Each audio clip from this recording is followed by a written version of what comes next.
Welcome to the Cabral Concept, where board-certified naturopath and integrative health practitioner Dr. Stephen Cabral shares how he was diagnosed at the age of 17 with a life-altering illness and given no hope for recovery. It was only after studying and traveling all over the world did he discover how to combine ancient Ayurvedic healing practices with state-of-the-art naturopathic and functional medicine to fully rebalance the body and re-energize it with life. It's time to discover how to get well, lose weight, and finally feel alive again. And now, here's your host, Dr. Stephen Cabral.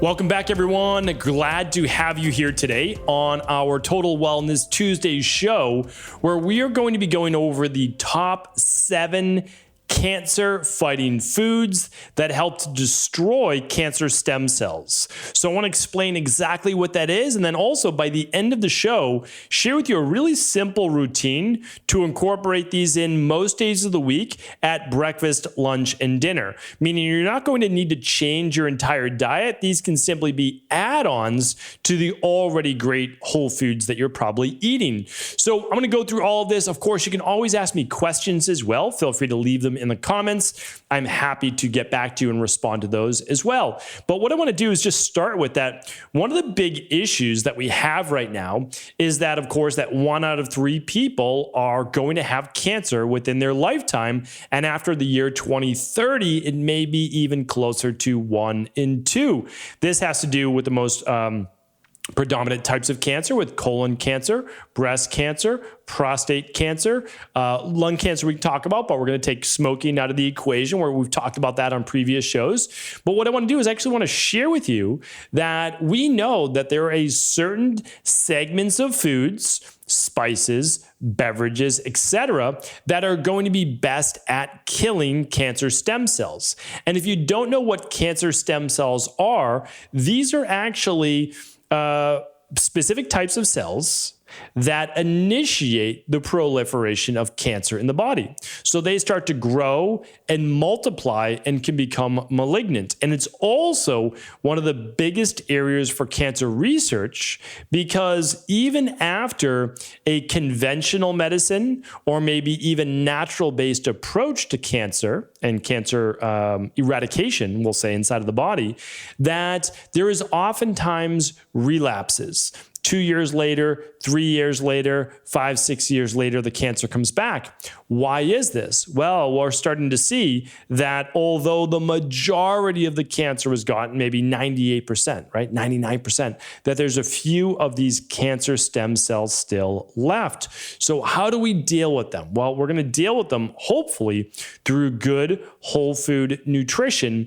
And ideally, we're going to use this in a preventative form so that you may not get cancer in your lifetime. That's always the goal, right? Of course, it's the goal I try to spread within my family, my private practice, and of course, all over the world on this podcast, The Cabral Concept. So as we dive into this, I just want you to know, and I do have to say this, that this is not a cure for cancer, that this is not a treatment protocol for cancer, that I'm not giving you any type of medical-based advice. So that's the disclaimer. If I talk about certain foods, there it is. If I talk about certain extracts, even if it's from the research, which I'm going to read you the scientific research, I'm still not giving you medical advice, okay? So good. All right, so let's get right into the show. I'm going to give you 7 different categories or 7 different types of foods specifically, because I want to get really specific here. These are things that I've incorporated much more into my life, especially after reading all of this great research. And this Friday, definitely stay tuned for this Friday, because I'm going to be doing a book review on one of the really, I think, very approachable books on this topic that you can get much more in depth and share this information with friends, family, yourself, of course, if you decide to. So we'll talk about that more on Friday. But the first one I want to go over is one that I started incorporating about not too long ago. I mean, the grand scheme of things, maybe like 6 years ago. 6 years ago, 7 years ago, maximum.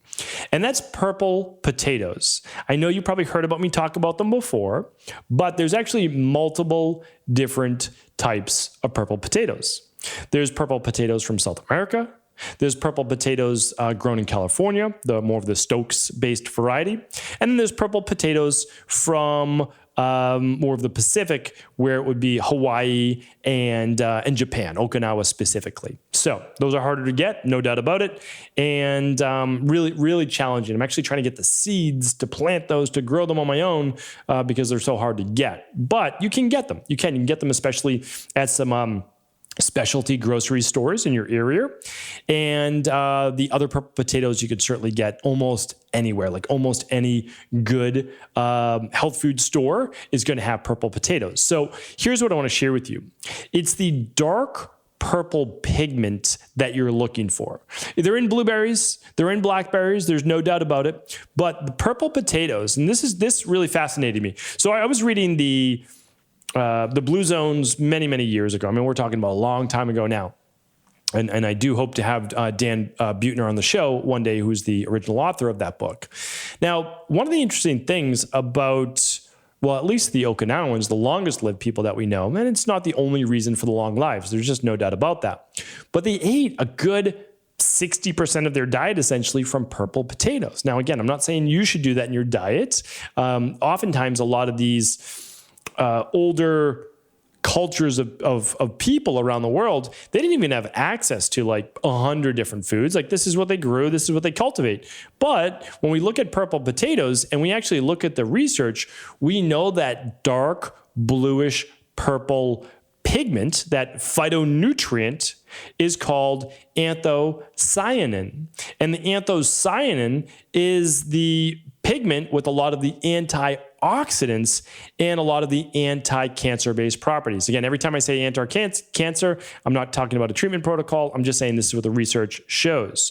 So we want nice, dark purple potatoes. Now, when we look at the research, so this is really interesting, that when they compared purple potatoes and that of the anti-inflammatory drug, which is called Sulindac. I don't know if that's the correct pronunciation, but it's Sulindac. And that drug is being used to suppress colon cancer development. Now, after 1 week, I'm going to read you the research. After 1 week, the colon of the mice were examined.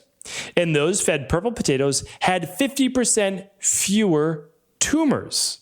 I mean, look at that. 50% fewer tumors and a 40%, and then let's see, that 40% increased chance of cancer stem cells for those that did not eat the purple potatoes. I mean, this is a remarkable research study, right? So if we're looking at colon cancer and you're worried about that, you may want to add purple potatoes to your diet. And so I always look at then, how do I go deeper into this research to say, oh, what were they using for purple potatoes? Well, they actually got a bunch of different purple potatoes, and they prepared them in even a lot of different ways. They baked them, they diced them, they freeze-dried them, and they actually used extracts and powders as well.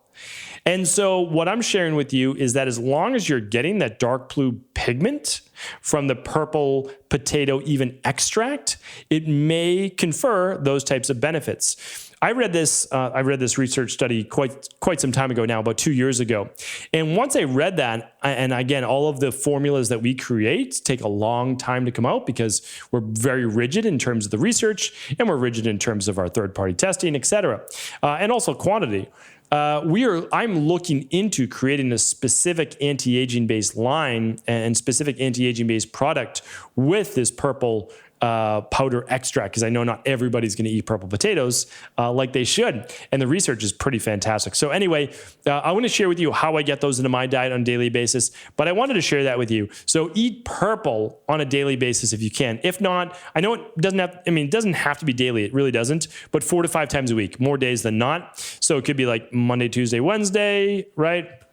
Actually, I wouldn't do it that. I would do it like every other Monday, Wednesday, Friday, and then maybe a weekend day. And that would be fantastic, right? So now you're getting it like every other day. So you're getting those powerful anti-inflammatory, anti-cancer stem cell based activity. So again, today's podcast is not just on anti-cancer foods. It's on anti-cancer stem cell foods and those stem cells being responsible for re-triggering of a lot of the cancer-based growth in the body. Okay, next one I wanted to give you is if you think about all the different nuts out there, and a lot of the nuts are powerful in terms of antioxidants as well, but if you are eating walnuts, you may get more benefit as well in terms of colon-based cancer. And I want to stay here. So if we look at the amount of walnuts that you need to eat, it is only a few walnuts a day. And again, you can even use a walnut-based extract. And it showed that they had so those almost 1,000 patients with stage 3 colon cancer had almost a 60% lower chance of death and a 42% lower chance of cancer recurrence when eating nuts, specifically walnuts. So, I mean, again, this is a pretty impressive research. Does more research always need to be done? Yeah, there's no doubt about it. More research always needs to be done. But these are, again, foods that could potentially save your life. So I'm going to add walnuts to the list as one of my top ones. This one right here is going to come as no surprise, right? I've been talking about good quality olive oil now for decades, right? It's the preferred fat in my diet is olive oil, over avocado oil, over a grass-fed ghee, over a coconut oil, over anything. I mean, olives and olive oil is my preferred. And the reason is, if we look at the Mediterranean diet, right? Mediterranean diet is essentially an anti-cancer diet. I mean, it really is. Again, we're not talking about treating cancer, but it is. I mean, that's one of the huge preventions: cancer, heart disease, all of the different causes of mortality. So the interesting thing is, this is going back a couple of years, I shared with you research that olives and olive oil can actually pierce. So it actually has certain bioactive plant-based chemicals that can pierce the lipid membrane of a cancer-based cell. So when you look at that, it can actually destroy cancer cells. And this is now proven research. So always I'm adding olive oil to my healthy fats. And the nice thing is, really, no matter what diet you're on, most people can tolerate olive oil. And even those people that can't eat olives can oftentimes have some olive oil as well. I'll go over how much in just a moment. Another one that I wanted to bring you is grapes. So a lot of times we don't eat grapes because we're like, oh, they're higher glycemic index, not necessarily as good for us because of blood sugar. I want to share with you something interesting. There are many different types of grapes. The grapes that are best for you and have the most anti-cancer properties behind them are those grapes with dark skin, dark purple skin, and they also have seeds in them. Okay, here's the interesting thing. The seeds actually contain a lot of anti-cancer, antioxidant-based properties. You probably heard it in the term of grape seed extract before, not to be confused with grapefruit seed extract, which is good for killing harmful gut bugs. We're talking about grape seed extract, though, which is a powerful and potent antioxidant. And you've probably heard of resveratrol before and all the benefits in red wine, essentially. But that red wine is really coming from the whole food, which is the grapes. And the grapes are even healthier than the red wine by a long shot, right? Because the wine contains alcohol, and alcohol needs to be detoxed by the liver. So I'm not saying every once in a while you can't have some red wine. I'm not talking about that. I'm talking about even bigger benefits because, of course, alcohol is not good for cancer because we know that it can exacerbate cancer growth. So dark grapes, dark purple grapes, if you can find them, with seeds in them. All right. And you might say, well, I don't like to eat all the seeds. Understood. You can blend them, and I'm getting ahead of myself, but you can actually blend them in a smoothie if you'd like. And that will take away a lot of that bitterness as well. And we don't need a ton, and it doesn't even need to be every day, but it could be a nice addition for sure to that. All right. I want to give you one more, then I'm going to get into the best spices right now. Again, that proven this is just for cancer stem cells. Apples. Okay. So apples contain one of my favorite ingredients, which is quercetin.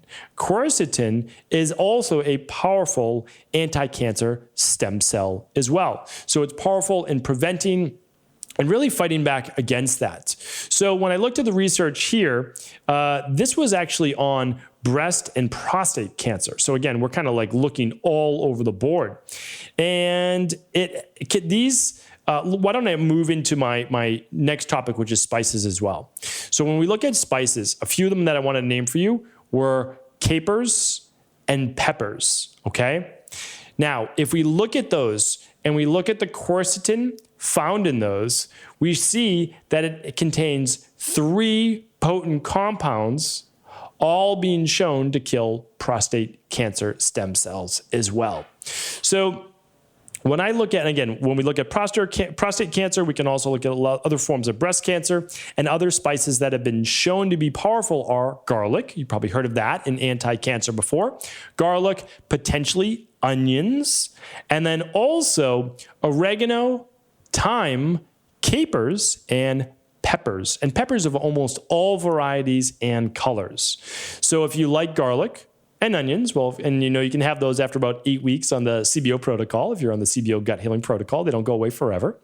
And you like capers, or you like adding a little bit of oregano or thyme to your dishes, those are fantastic. So those are ones that I'm always recommending, and really, really powerful, as well as anti-cancer stem cells, against anti-cancer stem cells. So let me go now over to the beverages, and then we'll say, how do we get all of these into one day? So the nice thing is this, and I always like to add some of the nice things, right? So we're not going to talk about alcohol, because alcohol can be quite detrimental in terms of cancer risk. So we're going to talk, though, about a lot of people's favorite beverages, and that is green tea. And I would say even specifically more matcha, since you're getting the ground powder of the green leaves, the young ceremonial green tea leaves. If you want to know the types of matcha that I recommend, I've done Friday reviews on that before, but I do recommend some wild or shade grown or organic in those particular varieties. Just like for olive oil, I always recommend single source. I recommend it come in a dark bottle, so it's not going to get oxidized by the light. I recommend extra virgin, again, organic, and single source, first pressed. I've given many olive oil-based recommendations in the past, and you can see those on previous Friday reviews as well. Okay, but here's the nice thing. We know that green tea contains a lot of EGCG. Now, when we look at this, we also see that EGCG can be very powerful against cancer. And for those people that love coffee, well, coffee has a compound called chlorogenic acid. And chlorogenic acid may help fight against stem cells that are trying to regenerate.